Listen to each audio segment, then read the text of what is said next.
welcome everyone to our latest edition of October and Beyond, our annual knowledge transfer series that we offer starting every year in October, occupational diseases, and going into November. So today's session, can you assess exposures you can't measure? Before we get started, I'll just read to you our description so you sort of have an idea of what we're going to be getting into. So occupational hygienists are experts at measuring exposures and interpreting risk based on exposure limits. But what do we do when we can't make a measurement or the chemical doesn't have an exposure limit? As our speaker later will be telling us, most chemicals actually don't have exposure limits. So in this session, we will be discussing exposure control banding and its rapidly evolving semi-quantitative process to recognize and control the risks of hazards when measurements and limits are not available. But before we get started on that, just a bit of housekeeping. Today's session is being recorded. We will have a chance for questions. You can put them in the chat. And at the end of the presentation from Alex Mercer, you'll also be able to unmute and ask if you'd rather do it that way. We will be giving certificates of attendance for those who attend this knowledge transfer session. We will send those out in early December. We will have a form with an opportunity to provide feedback and as well enter your request for your certificate of attendance that will be put out towards the end of the session today. Before we get started on our topic and our speech, or it's not speech, but session from Alex Mercer, I'm actually going to turn this over to Kimberly O'Connell, my colleague at OCAL. Kimberly is just going to discuss today a little bit about OCAL's friend and former colleague, professional colleague, Thomas Tenkate. So Kimberly, over to you. Thank you so much, Krista, and thanks, Kate, for sharing the slides. And thanks, Alex, my fellow bandit, for being here today. I think Dave Zalt coined that phrase. And now when he was participating in the Exposure and Control Banding Committee with the American Industrial Hygiene Association, we've had him at October. And with the theme focusing on exposure and control banding, we thought it was very important. As many of you remember, Dr. Thomas Tenkate from our previous years of October to honor him. So Thomas was the director of the School of Occupational and Public Health. He previously served as the director of the school from 2011 to 2020. Dr. Tenkate also served as interim director of the School of Early Childhood Studies from 2022 and 23. Prior to his time at Toronto Metropolitan University, he worked at Queensland University of Technology and the School of Public Health in Australia. And Dr. Tenkate had been in academia since 2003. He also worked in industry and included 10 years with the Queensland Department of Health. Originally, he qualified as an environmental health officer. Dr. Tenkate also had qualifications in occupational health and safety, specifically around occupational hygiene, management, education, and risk management, including a Doctor of Public Health from the University of Alabama in Birmingham. He had been active in a range of professional associations, and that's when I last crossed paths with Thomas, where he spoke so highly of his family, his wife Katie, and his kids that now miss him as we do dearly, Abby and Hudson. Thomas spoke at the AIJ Connect in May in Columbus around exposure and control banding, and Alex alongside of him and I and Krista and others in the exposure and control banding committee at the IHA joined us in meeting of the minds around that. His CHAP tool we prominently have on our website and promoted. That was also part of his chat and contribution to the exposure and control banding committee. He's been active in all these many associations, including the Environmental Health in Australia, which is the Canadian equivalent of the Canadian Institute of Public Health Inspectors, where he was on state and national executive for many years. And from 2009 to 2011, he served as national president. Dr. Tenkate He's also consulted with legal firms, government agencies, old age facilities, schools in the areas of food safety, environmental health, occupational exposure assessment, and risk management. His main area of research is risk assessment and risk management of environmental and occupational exposures, including human exposures and health risks from ultraviolet radiation. He had many awards under his belt, and we lost Thomas to a bicycle accident, and really felt we didn't want to go on and speak and about exposure and control banding without honoring him today with this small memorial, focusing on some of the work that he did around occupational illness prevention. And I also wanted to thank Desiree Kramer, Lynn Holness, and Peter for their contributions to this memoriam. One of his colleagues of those three were to speak today, but schedules would not allow. And so I humbly said that I would try to do honor to this gentleman that impacted me personally, and us as an organization, and us all together in our efforts to occupational illness prevention. So I just thank you for your time to allow us to thank Thomas for all his years of service, and shaping minds, young minds, our minds. And it's just a perfect introductory to our subject matter and Alex's talk today. So thanks, Krista, back to you. Thank you, Kimberly. His loss really shook up our professional community for sure. So with that, I will introduce our main speaker for today. Before I do that, I just wanted to give a brief overview for those who may not know OEL. If you haven't heard that term before, it's an occupational exposure limit. I know that Alex will be going through all the banding, but I just wanted to explain that because I used it without defining it earlier. So Alex Mercer is here to speak today. She is responsible for coordinating and managing operations, project management, scheduling and support, and technical reviews and writing at her employer, which the full name, I've got JADA, but I don't have the full name. I did not pull that out. I'm so sorry, Alex. What's the full name? JADA Solutions. JADA Solutions. Okay, yeah. I didn't miss too much. Nope. Pardon me. Alex has a Bachelor of Science with honors in cellular and molecular biology from Memorial University, a Master's of Science in medical microbiology and immunology from the University of Alberta, and a diploma in occupational health and safety from NAIT.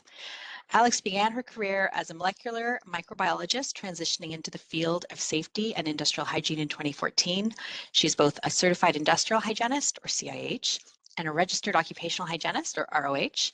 Alex is currently the president of the Canadian Registered Board of Occupational Hygienists. She's a full member with the local and national Health and Safety Professionals Canada, formerly known as the Canadian Society of Safety Engineers, as well as the American Industrial Hygiene Association, called the AIHA, and the ACJH, which is the American Conference of Governmental Industrial Hygienists. So with that, I want to thank you, Alex, for being here, and I will turn it over to you. Thank you, Krista. Just to get started with more acronyms, as if you guys didn't have enough already. So thank you all for coming. Today I'm going to be speaking, as has been alluded to, about hazard and control banding and their use as alternative strategies for risk management. And I love this talk. I'm very passionate about this subject. I've given this more or less this same presentation now to a variety of different people with different backgrounds, and I'm hoping, regardless of where you come to the table and your experience, that you'll be able to take something valuable out of this presentation and bring it back into your professional practice. Next slide, please.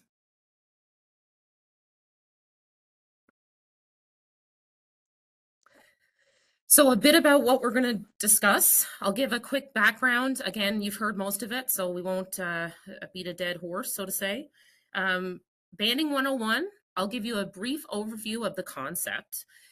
It's very simple conceptually, and I've even explained it to my 6-year-old. And when he was 5, I explained it to him then. So it's a very easy concept.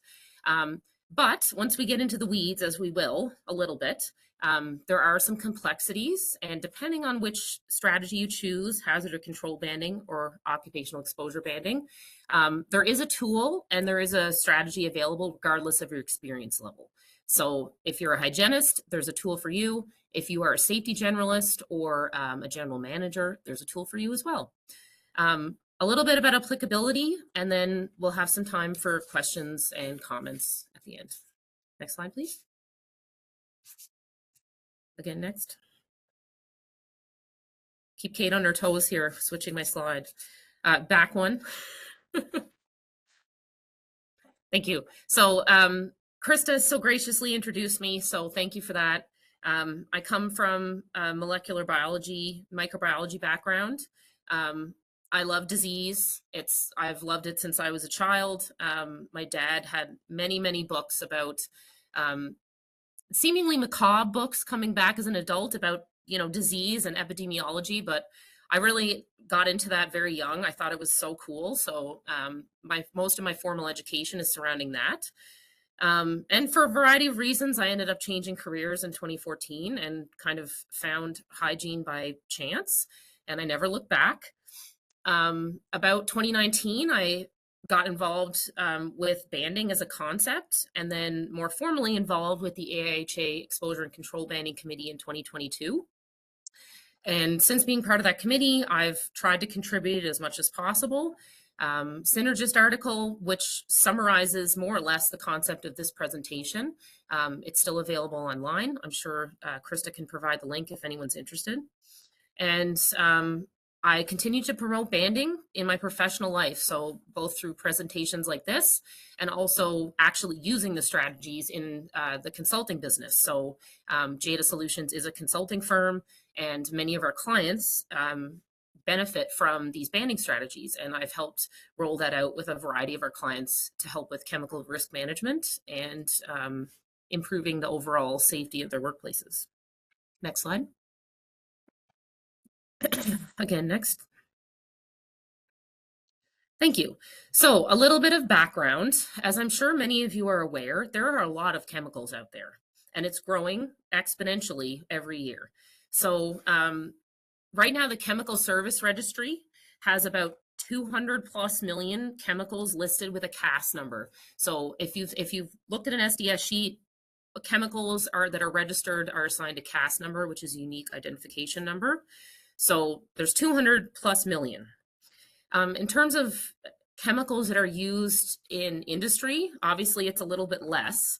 Depending on where you pull the data from, anywhere from 100+ if you look in Europe within the REACH database, or in Canada about 23,000. And like I said, this is growing all the time. It's obviously not a static number.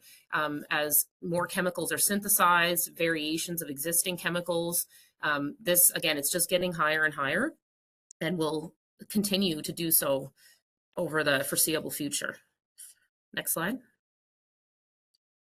So keeping this in mind, depending on which number you pull, the amount of chemicals that actually have formal exposure limits is extremely small.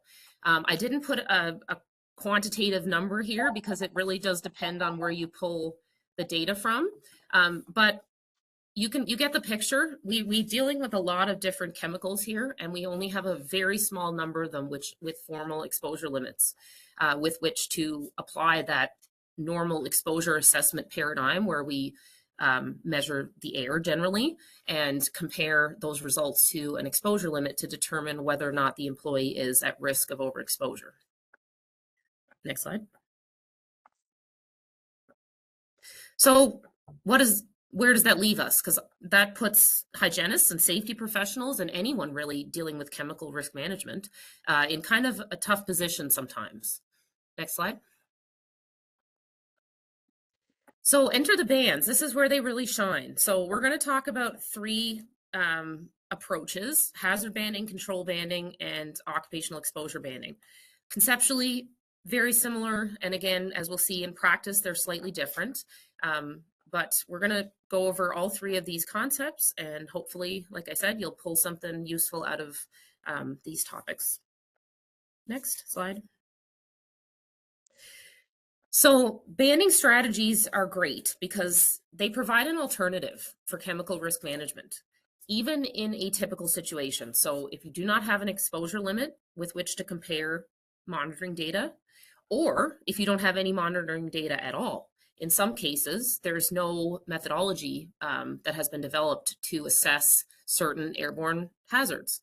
It's more common than you think. And again, as the chemical inventory grows, this issue is going to continue to be a problem for a lot of workplaces. Next slide. Banding concepts, like I mentioned, are very easy to understand. So they're applicable to many different people, many different industries. It's not a specialized, nitty-gritty scientific concept at its most basic.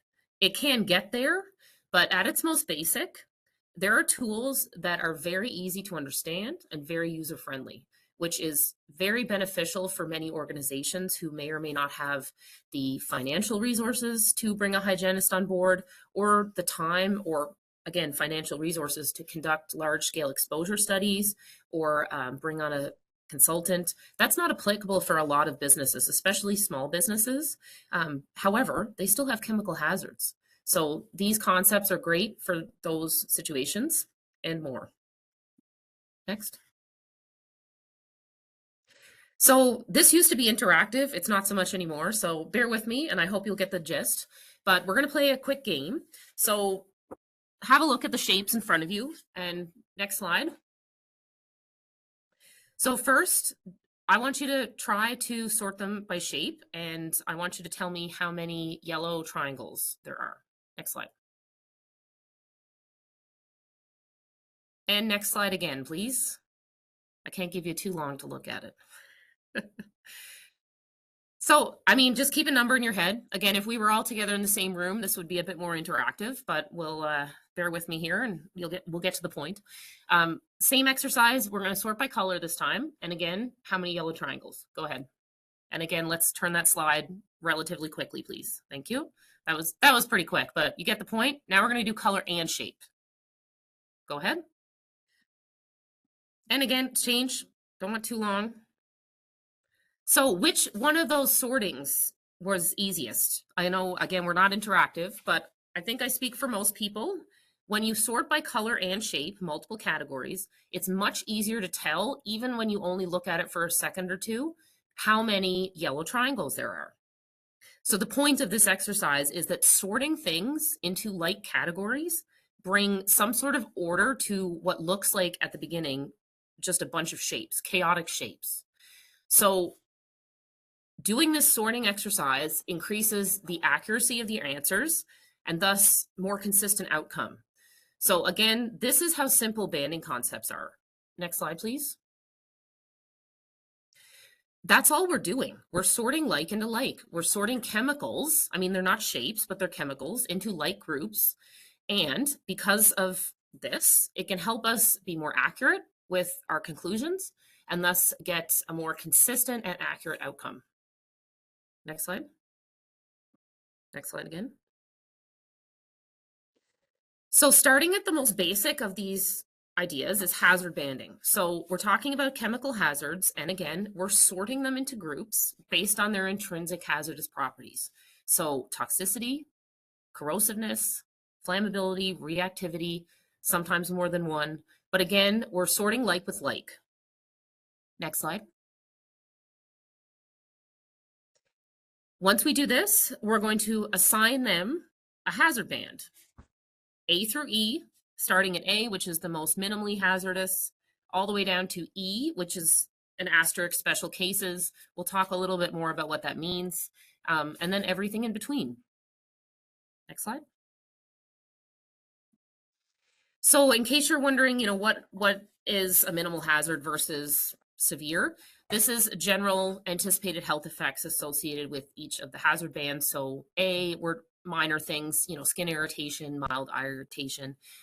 all the way down to E again, which is our most severe hazard ranking, carcinogens, sensitizers, those types of products which have either, they're confirmed carcinogens or respiratory sensitization or skin sensitization, and then everything in between. Next slide. So that's essentially hazard banding. Very, very easy conceptually.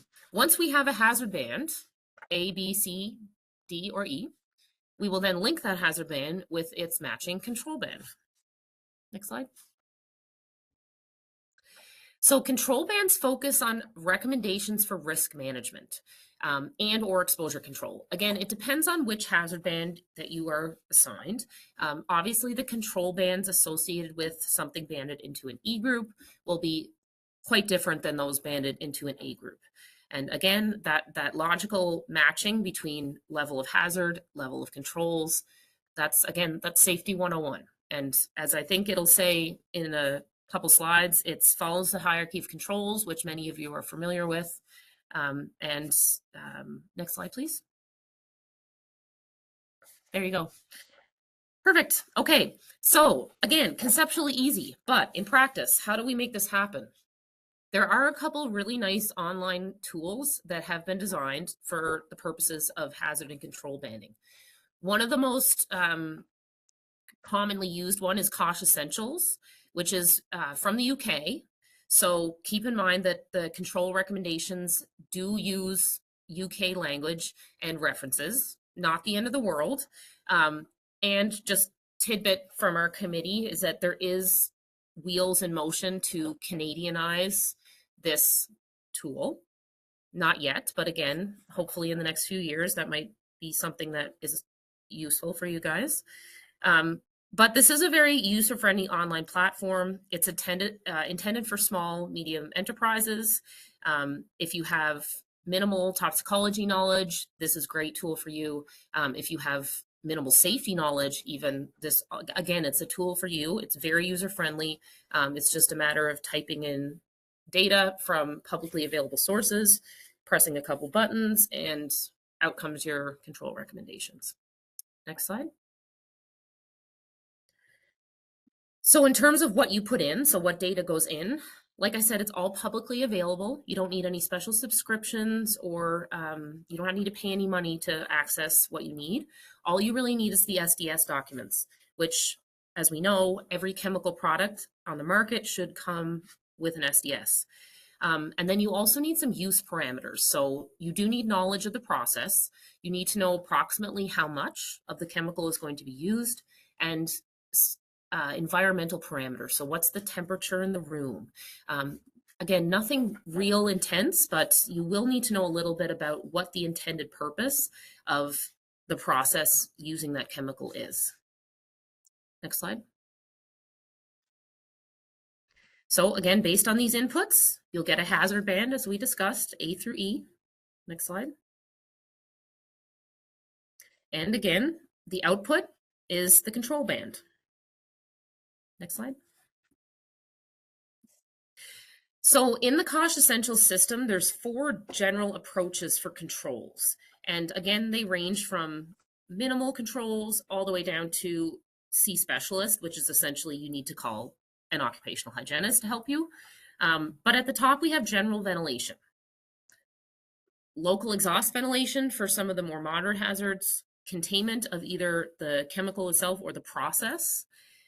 D is kind of a combination, so a little bit of the containment, a little bit of specialist advice, and then if you do get banded into E, the recommendation is always to seek expert advice for those products.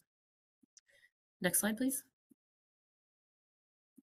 So guidance documents are part of the outputs of this tool. Next slide. Again, they're separated into these levels. We will kind of breeze through this. I encourage you, if you have more questions about COSH Essentials, my contact information will be there. Krista, who introduced us, is familiar with this as well. There's lots of resources to learn more. But level 1 is, of course, general ventilation, and we have 4 guidance documents there. Next slide. Level 2 is local exhaust, and there's a lot bigger variety of guidance documents. So we have 31. I just added a couple for explanation of what kind of things they talk about. Next slide. Level 3 is containment. Again, 22 of these. There's a couple examples listed there. Next slide.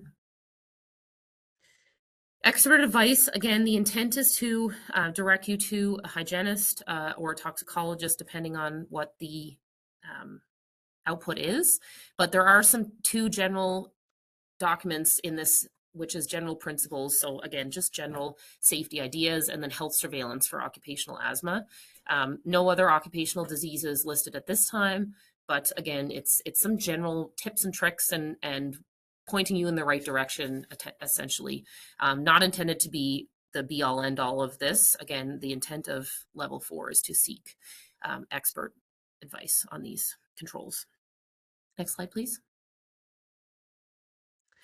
So there is kind of the wild card here, which is skin contact. This is a topic that's talked about a lot, especially recently in the OH field, because skin contact and skin absorption is not as well understood as respiratory hazards and inhalation hazards.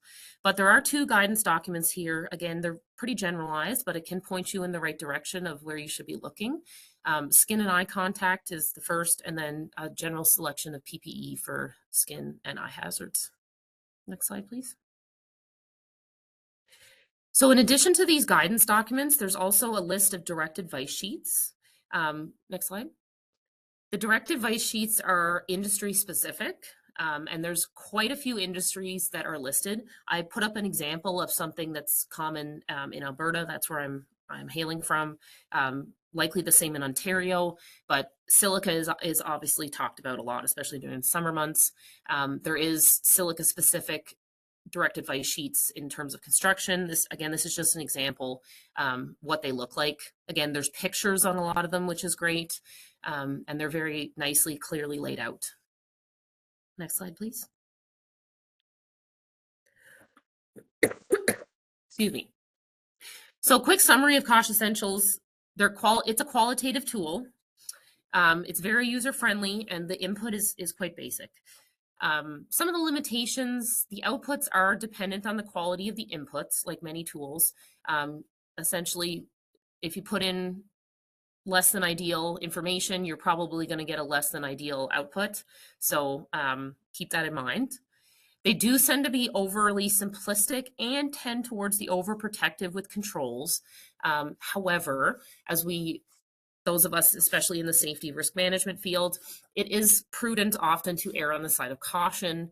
It's better to be a little bit more overprotective than vice versa.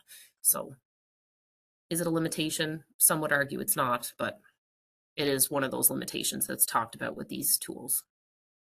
Again, great tool for SMEs. If you have limited safety toxicology expertise, these tools can be very useful for you. Next slide. So this is a little bit more in the weeds, thank you. Occupational exposure banding, again, it's conceptually similar. Again, we're sorting like with like. So we're using those innate hazardous properties of the chemicals to sort them into logical groupings. Next slide. So really the difference at this point is we're going to consider a couple extra factors with occupational exposure banding. The first being the state of matter of the chemical. So we're going to differentiate between gas vapor or dust particulate. And again, although use parameters are put into the hazard and control banding COSH Essentials tool, this OEB process, and by the way, OEB stands for occupational exposure banding. There's a lot of words, so I use OEB moving forward. But we're going to start with this separation of state of matter. Sorry about that. Next slide, please. And we're going to discuss the 9 health outcomes or endpoints, as they're called with this tool. So again, talking about different chemical innate properties and the health endcomes. I just put those words together. Excuse me. Outcomes or endpoints of the those different hazardous properties. Next slide, please. So based on these factors, again, we're going to band into like groups, starting again at A as the least harmful, all the way down to E, which is again the most harmful. Next slide.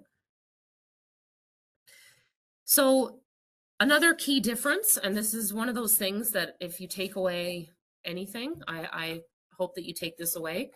Hazard banding and control banding are focused, as I mentioned, on risk reduction and general control strategies. Occupational exposure banding is a little bit different in terms of the outcome. We're actually getting a range of quote unquote acceptable exposure for the products and the inputs that we put in. Why is it a range? There's a variety of reasons, but this is one of the approaches that can be taken if you have no exposure limit. It can give you something to work with. If you have monitoring data and you need something to compare it to, this is a great tool. It's different from hazard and control banding that doesn't give you numbers. Again, it's focused on general risk reduction and controls. This is actually giving you numbers. So you can see it's separated by the state of matter. So there's difference is between the particulate dust versus the gas vapor. And again, it progresses from A, which you have the highest acceptable exposure, all the way down to E, which are the most hazardous products, which obviously have quite lower by orders of magnitude acceptable exposure. Next slide, please. So again, how do we do this in practice? There's a tool. It's a great tool. NIOSH has published this occupational exposure banding tiered assessment. So as you can see, it's got 3 tiers. It progresses from easiest to do and tier 1 all the way down to tier 3, which we're going to talk about a little conceptually, but that tier actually requires quite a bit of expertise to go through. Same with tier 2, but tier 1 is quite similar to the CRBOH process in terms of the inputs are relatively easy to find, they're publicly available, and the outputs are easy to understand even with minimal toxicology knowledge. So next slide. So the initial screen, regardless of where we end up, we always start at the beginning, tier 1. It is qualitative, similar to the process we talked about previously with hazard and control banding with CRBOH essentials. And again, minimal specialized knowledge is required for this tier. Next slide. The very first step seems obvious, but we want to actually see if there is an exposure limit, because if there is, then this is kind of a moot process. We don't need a range if there's already a published formal exposure limit. So if there is, great. If not, next slide, we'll proceed to the next tier, or sorry, the next step of the tier. Next slide, please. Perfect. So first step, again, that's okay. Thank you, Kate. GHS H code stands for hazard codes and categories. So again, on your SDS sheet, section 2 has the hazard profile of your chemicals. Sometimes they're kind enough to put the H numbers. It would be an H with a 3-digit number. Other times they put the words, and it's up to you to reference back to find out what the 3-digit code is. Again, if anyone's interested in a great cheat sheet for that, I have an excellent publication that lists all the GHS codes and all the words that are associated with them. I use it all the time. Excuse me, I can send that over, no problem. And then health outcomes, which again are those 9 endpoints that we discussed, and each one needs to be assessed separately. So if you have something that's a carcinogen and also a sensitizer, both of those outcomes need to be separately assessed. Next. So the output of this process, as we mentioned, is an OEB band, A, B, C, D, or E, with a corresponding range of acceptable exposures. So you'll notice I have a little purple box around C, D, and E. That's because tier 1 will not give you all of the OEBs. It will only give you those 3. Next slide.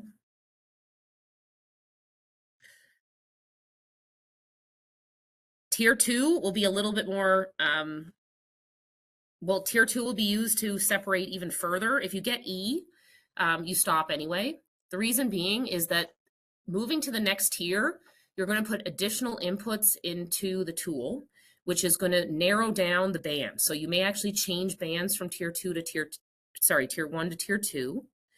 But if you're abandoned in E, there's no more stringency that can be applied. You're already in the most hazardous band. So if you do end up with an E band, there's no further information that'll change it. you stick with that band. That's why I have the little stop here now sign with the E. Next slide. So if you get a tier 1 OEB assigned, that's great. But the next steps that you take will depend on which actual band was assigned. So next slide, please. If you do progress to tier 2, keep in mind you need more expertise and more specific input. But the benefit of this is that you actually have more confidence in the assigned OEB. Next slide. So the additional data that you put in is from quote unquote approved sources. So as I mentioned, this tool is developed by NIOSH. NIOSH has a list linked to this tool of what are considered approved sources.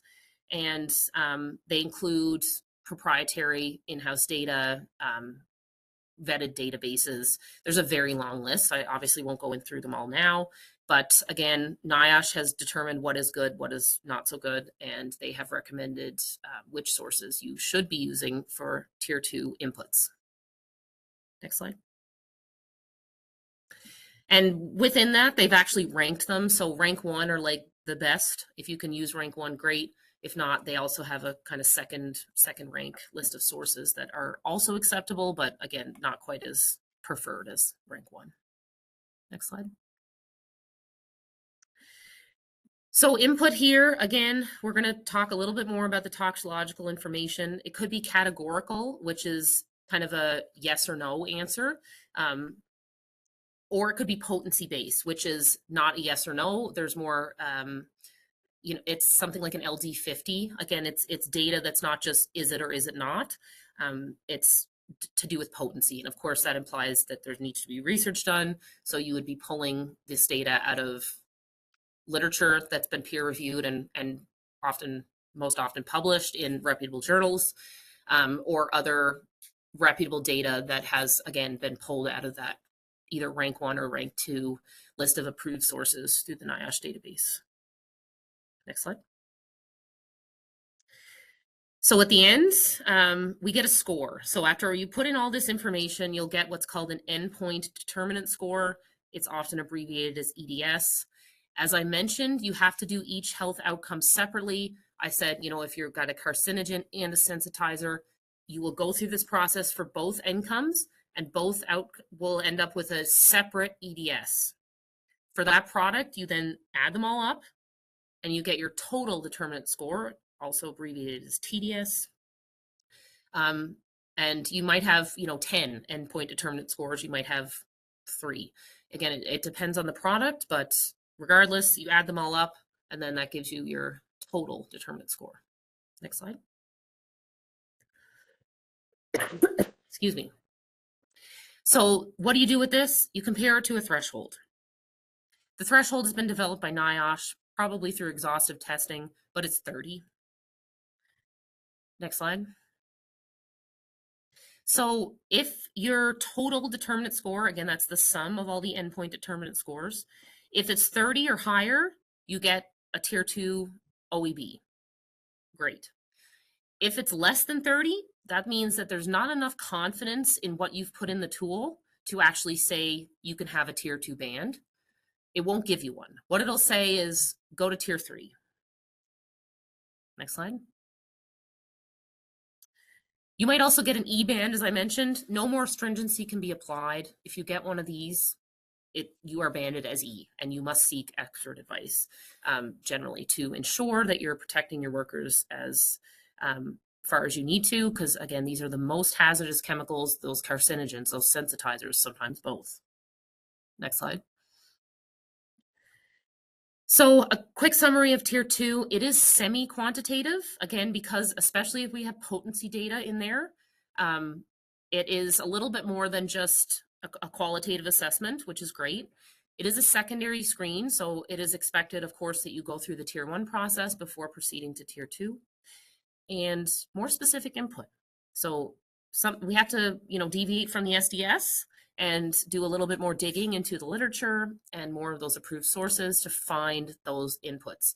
And as I mentioned previously, the quality of those inputs absolutely determines the quality of the outputs. If you do get a tier 2 OEB, it will be specific to that endpoint and the determinant scores that you calculated. And it could be A, B, C, D, or E. Next slide. And again, as I mentioned, depending on what your score is, if you meet the threshold, great, you'll get a tier 2 occupational exposure band, which you can then take and run. If you don't, unfortunately, you do not get assigned one, and you ideally should proceed to tier 3. Next slide. Tier 3 is pretty involved. I wouldn't recommend anyone, unless you've got extensive toxicology knowledge, do this on your own. You do need specialized knowledge and a very critical eye for research. That being said, it is quantitative. So again, better inputs, better outputs. So you'll have a lot of confidence in your OEB if you actually proceed to a tier 3. Next slide. So I mentioned a critical eye. So you not only need to be able to read literature, but you need to be able to comment on the efficacy of the studies. So was this study well designed? Are there any gaps that I can identify?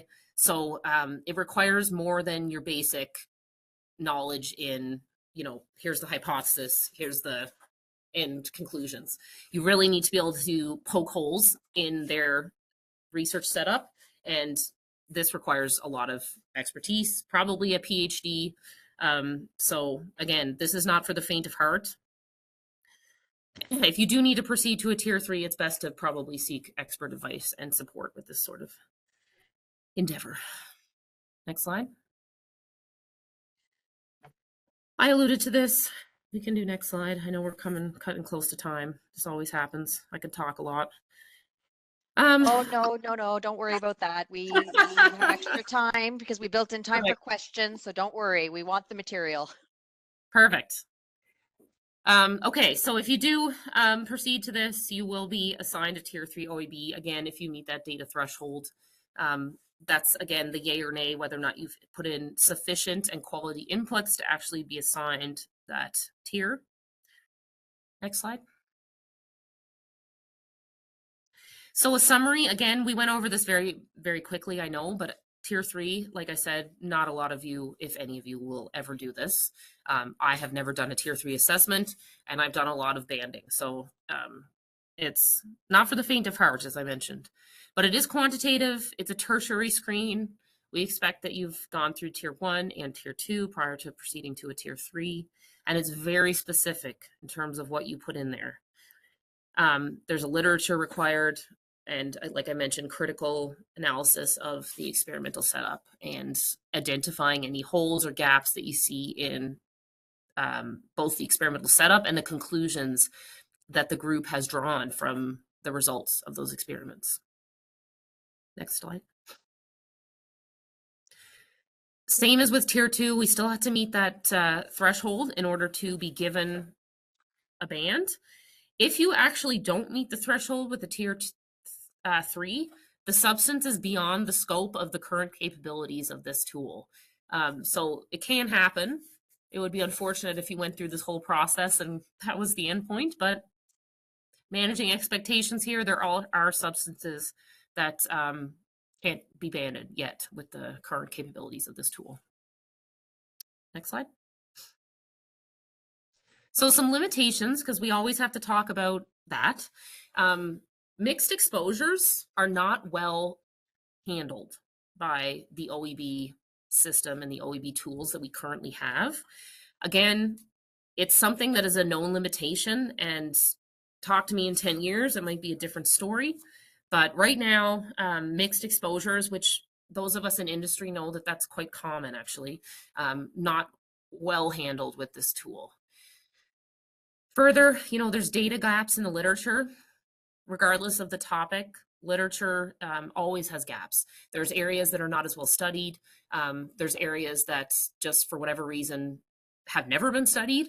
So that's a limitation that exists. And because there's such a heavy reliance on the literature for this tool, and especially tier 2 and 3, if there are significant gaps, it's obviously going to affect the outcome and provide you with a less ideal outcome. Similar vein is changing and evolving information. As we all know, this is not a static field. There's always new studies being done. There's new information about the toxicological profiles of chemicals. We know that even formal exposure limits are updated frequently and should be based on what information we have available to us. But of course, this results in, kind of a shifting target here. Once you go through the process of doing the tier 1 or tier 2 or whatnot, you might have to do it again. It's not a one and done type situation. As I'm sure many of us who are in the OH and safety fields know, it's something that's always evolving, always requires review and update, especially if new information is brought forth and changes in industry, changes in how we use things. All this has to be considered and taken in with this process and making sure that we're keeping up to date. Another thing that we can't forget about is personal experiential bias. So this is a little heavier weighted towards the end tiers, so especially tier 3, but a little bit in tier 2 as well. Everyone comes to the table with different experience. And because of that, we all have our personal biases. Most of them are unconscious. So it's just a reality of being human. And because of this, what you put in and what you see as important might be different than what someone else sees as important. And one is not necessarily right or wrong. It's just, you may have more experience with carcinogens. So in your mind, you're going to delve deeper into that literature versus another person might have more experience with sensitizers and they go more in depth in that. And that's just something that's unavoidable. Humans are always going to come at any tool with a little bit of bias. And it's something that we have to keep in mind and know that, one person doing it might not get the exact same result as another. And that's, again, kind of unavoidable, but something to keep in mind. Next slide, please. So on the same vein, because a lot of you might be asking, well, how do we know, which is quote unquote better or right? NIOSH has asked the same questions, which is more stringent, an OEB, which we know is a range, or an OEL? What about user variety? If I do it, will I get the same band as if Krista does it? What about tier 1 and 2? Are we going to get the same band if we put in more information? So these questions have been asked and luckily studied. And I'll quickly overview some of the main takeaways from these. Next slide. So don't feel too overwhelmed or concerned with the numbers, but NIOSH has studied this. They evaluated 800 plus chemicals to determine what is more stringent, a formal published OEL or the OEB, which again is presented as a range. They considered a pass being the OEB contained the OEL within that range or was better for at least 80% of the chemicals that they assessed. Next slide. Overwhelmingly, it's good. And by good, I mean it passed. So depending on the state of matter, 91% versus 93, that's pretty significant thumbs up for the occupational exposure bands. So again, they're more or less equivalent in terms of how accurate they are. If you use an OEL versus a range in that OEB, chances are, again, chances being 91 or 93, depending, that your OEL, if one was designed, would be in that range. Next slide. So exactly the same thing now for tier 2, which we know requires additional input. In this case, 98% passed. And in 68% of the cases, the OEB was actually more stringent than the OEL. Next slide. So what about tier 1 versus tier 2? Next slide. Again, in 63% of the cases, they were the same. 17%, the tier 2 was more stringently banded and 20% less stringently banded. So again, more information, more input can change where the substance ends up. But again, the majority of the time, 63%, the band was the same, regardless of whether or not you did tier 1 or progressed to a tier 2. Next slide. User variety, the last thing, taking into account that experiential bias. Next slide. So for tier 1, there was no difference found. Me versus someone else would both get the same OEB. Tier 2, the total determinant score was the same. The endpoint determinant score was often different. And that is, remember, we have to go through for each of the endpoints. So again, to use the carcinogen sensitizer example, someone who had more experience with the carcinogens might have done more inputs related to that. They might have gotten an endpoint determinant score for that endpoint, so the carcinogen endpoint, which is different from the other person. However, as we know, we have to add them all up to get that actual total determinant, which is then compared to the threshold. By the time they were all added up, they were the same. So it all kind of came out in the wash, for lack of a more eloquent way to say that. But again, so far so good with user variety for tier 1 and tier 2. And next slide, please. So tier 3, we didn't really look at because, again, that's kind of its own beast. But a quick overview of POSH, which is an e-tool that, again, does hazard and control banding. Remember, outputs of that are risk reduction generally and general controls. Versus the tier 1 OEB tool, which is most similar, but again, we're not getting the same outputs. This time we're getting those ranges of acceptable exposure concentrations. And the inputs for both of them are relatively the same. Next slide, please. So how is this applicable? I'm sure it's some people have realized this by now, but depending on where you come from, there's an application for you. So if you're a safety generalist, or HR, managing a team, anyone who works with chemicals but has limited safety or hygiene knowledge, there's an option for you. And maybe all you need is some tips on risk management and some general controls. Great. Using the COSH Essentials tool can help you with that. If you are a hygiene professional, then there's a tool for you too. You can tailor your approach with your experience. Some people might only be comfortable in a tier 1. Those few who can manage a tier 3, great. Again, depending on where you come, there's an approach for you. Next slide. That was a lot of information. I do appreciate that. And I apologize if I talk too fast. If you didn't notice, I'm from Newfoundland. We talk really fast. So I'm always open to questions, both here and feel free to reach out to me after the presentation. As I mentioned, I love talking about banding. You can scan that little code there and it'll give you my contact information. It's also on the screen. You can also find me on LinkedIn. And yeah, are there any questions? So far, I don't see questions. I'll give people a chance to unmute if they'd like to ask a question now or put it in the chat. Oh, Kevin, I see your hands up. Yeah, thanks for a wonderful presentation, Alex.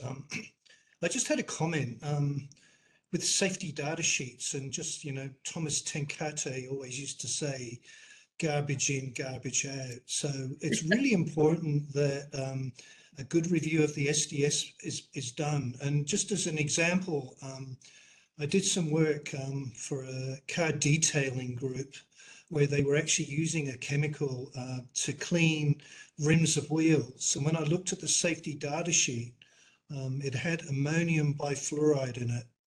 And then, but it didn't actually say that it was hazardous. But then when I went to the primary source and, looked at the hazard statement for ammonium bifluoride, it had a H10. So in other words, it's fatal in skin contact. So I guess my comment is, don't rely on SDSs as being gospel. And the link that I provided in the chat, you can actually do a assessment, a compliance assessment. So that's probably a good thing to do when you look at the SDS. Is it accurate? Is information accurate? Like I said, control banding is only as good as the SDS. Thanks. I just thought I'd share that. No, that's great, Kevin. I was actually going to read that out. So that's for those who are watching the recording later. We missed lct. It is definitely important to use the SDS from your supplier or reputable supplier.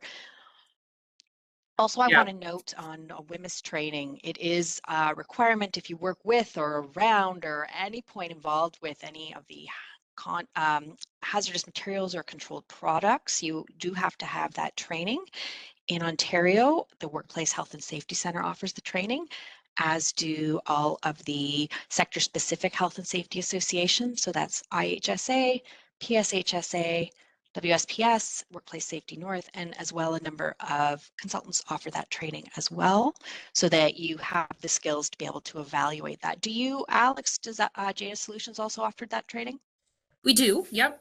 And I will just kind of a side comment is that to Kevin's great point, and I think it's worth reiterating that one SDS is not like another. Any of us on this call have looked at them, know that some of them are fantastic, others barely provide any information at all. And you're absolutely right. Garbage in, garbage out. The quality of that output is 100% dependent on the information that's put into the tool. And that's a known limitation. And there is a bit of onus on the user to, like you say, vet the document that you're looking at. I did just add in something to the chat. It's that GHS classification cheat sheet that I use very frequently. It's not going to help with the worst of the worst SDS, but in the cases where there's just language like eye irritant, and you don't actually have a 3-digit H number, this is where I go to check what it is. And it's categorized. It's released from NIH, so it's a good source. I have this on my saved on my browser things. I use it quite frequently. So if this is something you are interested in, I encourage you to save it also, because I love this little cheat sheet. I use it all the time, and it does help with some of those SDSs that have only language and no codes, or vice versa.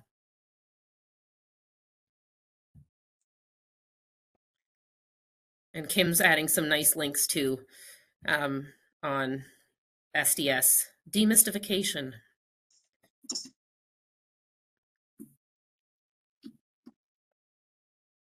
Any other questions or comments?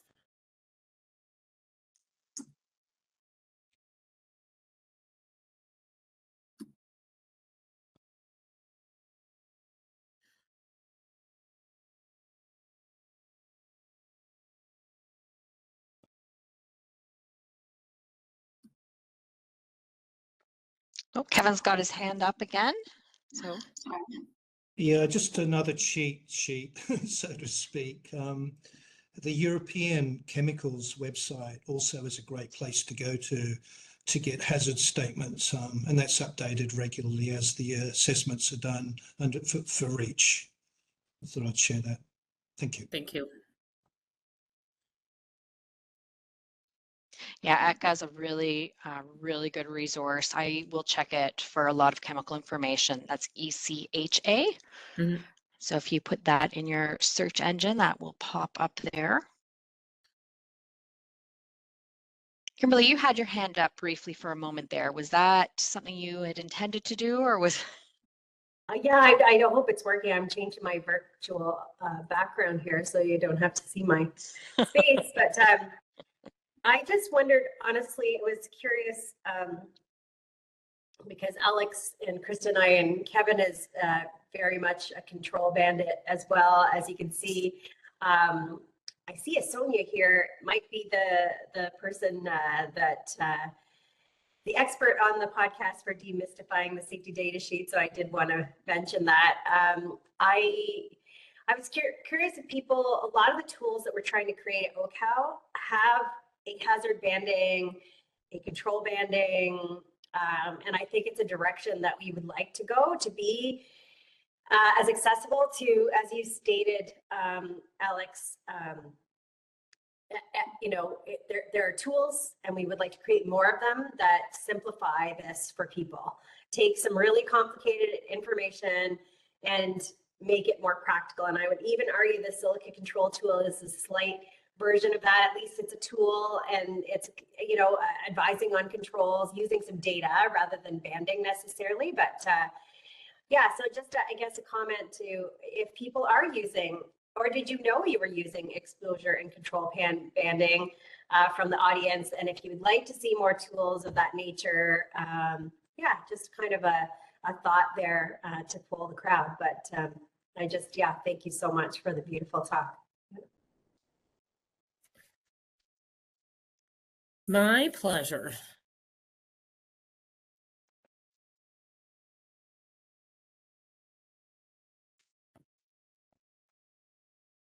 Okay, any other questions? You're welcome to put them in the chat if you'd like.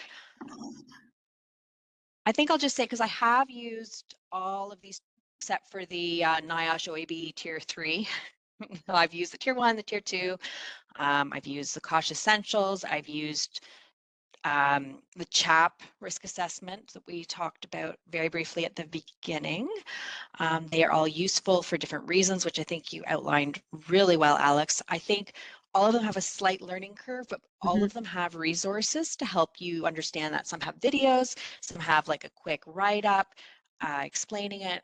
If you read through that first, it really helps with the learning curve. I learned that from experience the hard way, so I would suggest that for sure.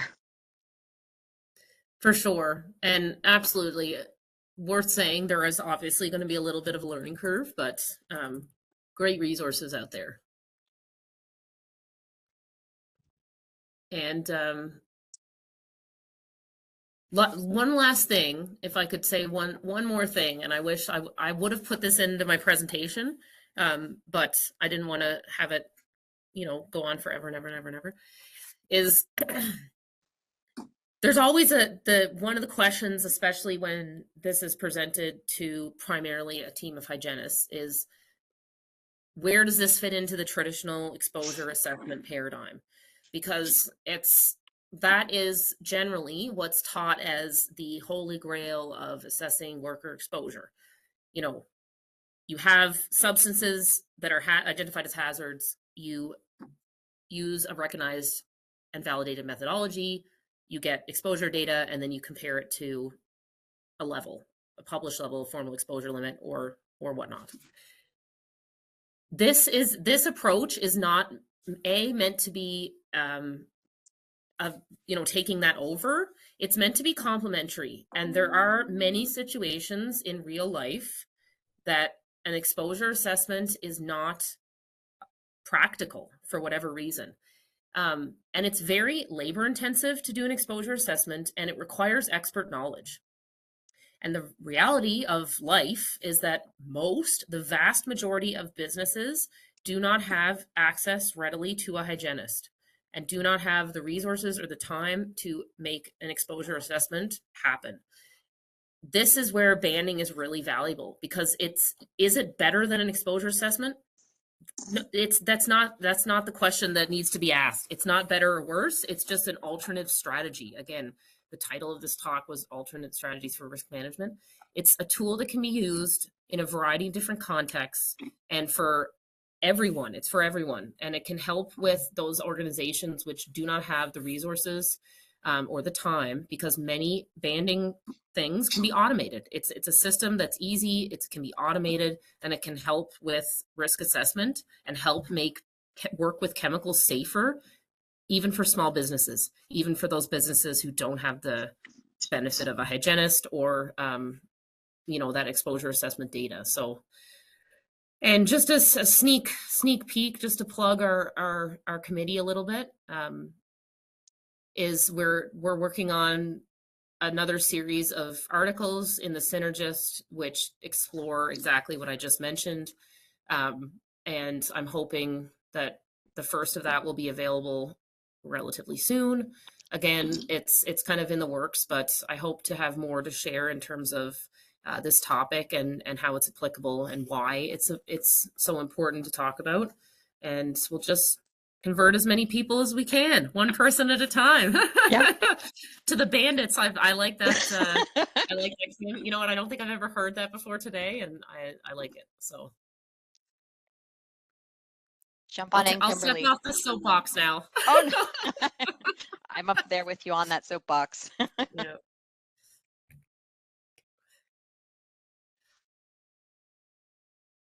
Go ahead, Kimberly. I'll join you up there on that soapbox. And the other thing to mention is, along with that Synergist article, we did have the British Occupational Hygiene Society at last year's AIJ Connect conference, and their approach, to Alex's point, we're getting, we sometimes get that feedback about the traditional approach and not having enough hygienists, but the whole hygiene society in the UK are moving towards controlling first. So you've identified your hazard, control it. Then you can use the exposure and the evaluation to validate that control. So you in fact are helping more workers. You are doing the right thing based on, sometimes, as Alex pointed out, just knowing the chemicals have similar health effects. There's so many we don't have occupational exposure limits for. We don't have the guidance, and even when we can, why not apply the controls based on what we do know, and work on helping more people with these tools, and then the exposure assessments can come in to validate that, to collect data to do better in the future. But so interesting that that philosophy is applied differently, even though we hear the argument, it is not an argument all the way around the world. So yeah. Well said, Kim. Thanks. Well said. Yep. So I will just go through what has been in the chat in the last couple of minutes. So a few minutes ago, to fill out our survey to give feedback, and also your option to get a certificate for attending today's knowledge transfer session. It's the same link, so click there, please. Alex Mercer put in the chat a link to the PubChem GHS. Rather than read it out, if you're watching the recording later, I will just let you know that if you Google PubChem GHS, you will find that. Kimberly O'Connell put in the link to the OCAL podcast, Demystifying the Safety Data Sheet. Again, you can just Google Demystifying the Safety Data Sheet and that will come up. And I'll mention too that last year at the October and Beyond session, I did a presentation on how OELs are developed, specifically looking at TLVs, that's the ACGIH development. So you can look up October 2023 TLV development and that will come up for you as well. So with that, I will close today's session. Thank you so much, Alex, for being here today. I was so excited that you were presenting. I was really looking forward to this because I heard so many good things about your presentation at AIJ Connect, the conference back in the spring. And so the fact that I get to basically see a very, very similar presentation that I missed before was just really exciting to me. So thank you for Thank that. you, Chris. We're doing a whole PDC this year too. So I know, I going saw to the that. AIHA Connect. Kevin and Kevin's also in the committee with us. We're going to be doing a whole 8-hour PDC on this. So Nice. That is exciting. Okay, so for those who are interested, that's the AIHA. You can take a look. The Connect information usually comes out for the conference, I think January thereabouts, like for registration. after Christmas. Yes. For our October and Beyond, this was our 3rd out of 5 sessions. Next week, the theme is how can your respirator stop things smaller than the filter? And in this session, Kevin Hedges, who was asking some good questions and sharing some good resources today, will be speaking along with Dr. Simon Smith. They both have, Kevin and Simon both have PhDs.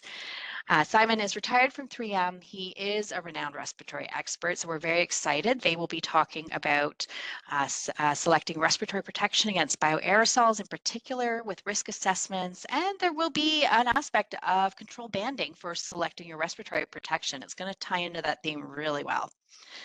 Our last session will be November 28th. Can we prevent what we can't see? We are going to have several occupational health and safety associations to discuss what occupational disease prevention projects they are working on. We'll have Kelly Fernandez from WSPS, Steve Gore from WSN and Jasmine Kelsey from IHSA, all to present on that. The link is in the chat to do the survey. You do have to scroll up a little because there was some conversation after that. Kate, if you are still there, if you could just pop that in the chat again for those who want their certificate. And I hope that we will be able to see as many of you as possible next week to attend that session. Have a great day. Thank you.